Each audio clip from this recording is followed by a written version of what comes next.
Trump తీసుకుంటున్న నిర్ణయాలు, వేస్తున్న కొత్త టారిఫ్లతో భారత్ సహా పలు దేశాలు ఇబ్బంది పడుతున్నాయి.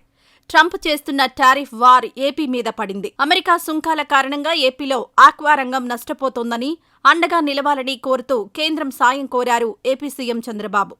అమెరికా సుంకాల కారణంగా నష్టపోతున్న ఆక్వా రంగానికి అండగా నిలవాలని కేంద్ర మంత్రి పీయూష్ గోయల్కు సీఎం చంద్రబాబు లేఖ రాశారు. అమెరికా విధిస్తున్న సుంకాల నుంచి ఆక్వా ఉత్పత్తులకు మినహాయింపు పొందేలా ప్రయత్నాలు చేయడం ద్వారా రైతులను ఆదుకోవాలని కేంద్ర మంత్రిని కోరారు. ఆంధ్రప్రదేశ్ జీడీపీలో మత్స్యరంగం కీలక భూమిక పోషిస్తుందని, ఆక్వా రైతులకు సంక్షోభ సమయంలో అండగా నిలవాలని పీయూష్ గోయల్కు రాసిన లేఖలో సీఎం చంద్రబాబు కోరారు. భారత్ నుంచి వెళ్లే సముద్ర ఆహార ఎగుమతులపై అమెరికా ప్రభుత్వం 27% దిగుమతి సుంకం విధించింది. కాగా 2023-24 ఆర్థిక సంవత్సరంలో భారత్ నుంచి అమెరికాకు $2.55 బిలియన్ల విలువైన సముద్ర ఆహార ఉత్పత్తులు ఎగుమతయ్యాయి.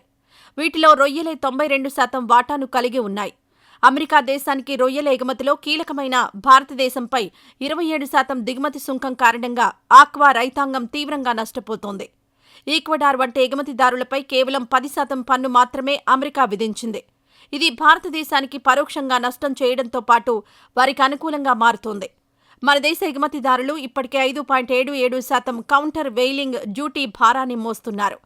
ఇలా అన్ని ట్యాక్సులను కలుపుకొని చూస్తే ఈక్వెడార్కు భారతదేశానికి మధ్య సుంకాల వ్యత్యాసం దాదాపు 20% ఉంటుంది. అమెరికా విధించిన కొత్త సుంకాలు ఏప్రిల్ 5, 2025 నుండి అమల్లోకొచ్చాయి. దీని కారణంగా అమెరికా దేశానికి వెళ్లే అన్ని ఎగుమతులపైనా ఈ భారం పడుతోంది.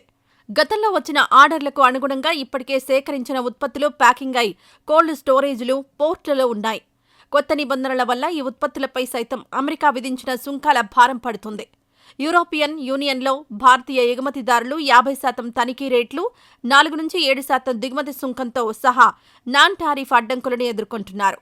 కానీ వియత్నాం వంటి దేశాలు ఈయూతో వారి స్వేచ్ఛా వాణిజ్య ఒప్పందం కింద జీరో డ్యూటీ పొందాయి. ఈ కారణంగా వియత్నాం వంటి దేశాలు యూరోపియన్ మార్కెట్ను సమర్థవంతంగా ఆక్రమిస్తున్నాయి.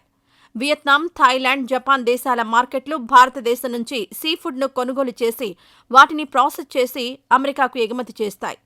నేడు తుది ఉత్పత్తులపై విధించిన అధిక ట్యాక్సుల వల్ల ఆ దేశాలు కూడా మనకిచ్చిన ఆర్డర్లను రద్దు చేస్తున్నాయి.